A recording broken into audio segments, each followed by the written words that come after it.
Bonjour, morning brief du 12 juillet 2019. Alors le marché action tunisien termine sur une fausse note lors de la séance du jeudi 11 juillet euh, avec un Tune Index qui perd 0,10%, portant ses pertes annuelles à moins 0,50%.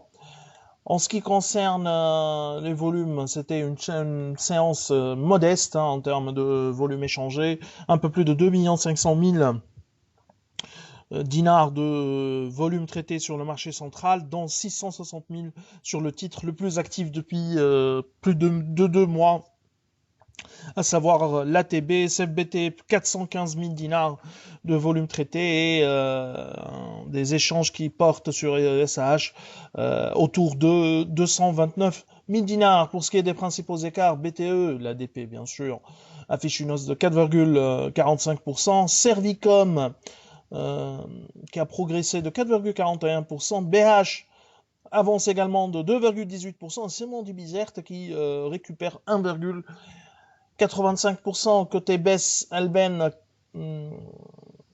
s'effondre de 4,20%. Tigeri Leasing perd 2,99%. UBCI recule de 2,97%. Eurocycle corrige également de 2,88%. Et Sokna qui perd également 2,88%. Alors pour ce qui est de l'actualité, on a un SAH qui a publié ses indicateurs d'activité T2 2019.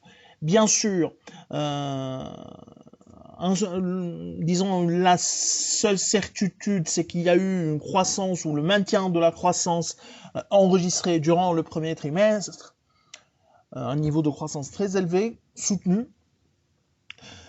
Mais vu la complexité du périmètre de consolidation de SAH, les liens entre les groupes, c'est-à-dire comptablement dit ça, les ventes intra-groupes, nous est difficile d'apprécier la qualité de cette croissance, mais une certitude, il y a eu une croissance soutenue qui dépasse légèrement les objectifs annoncés par le management, c'est-à-dire la société a battu sa guidance, du moins au S1 2019.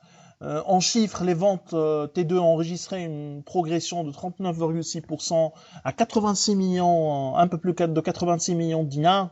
L'export a contribué à 42% à cette hausse importante des ventes. Donc, l'export, selon SAH, tient compte du développement de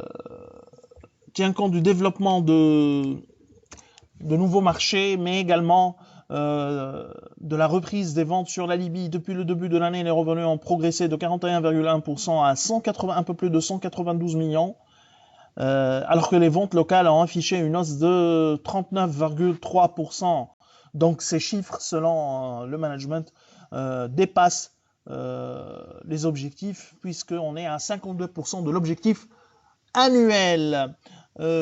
C'est tout ce qu'on a pour ce matin. Nous vous remercions pour votre attention et on vous donne rendez-vous bien sûr, Inch'Allah, lundi prochain, en vous souhaitant un bon week-end. Au revoir, à lundi prochain.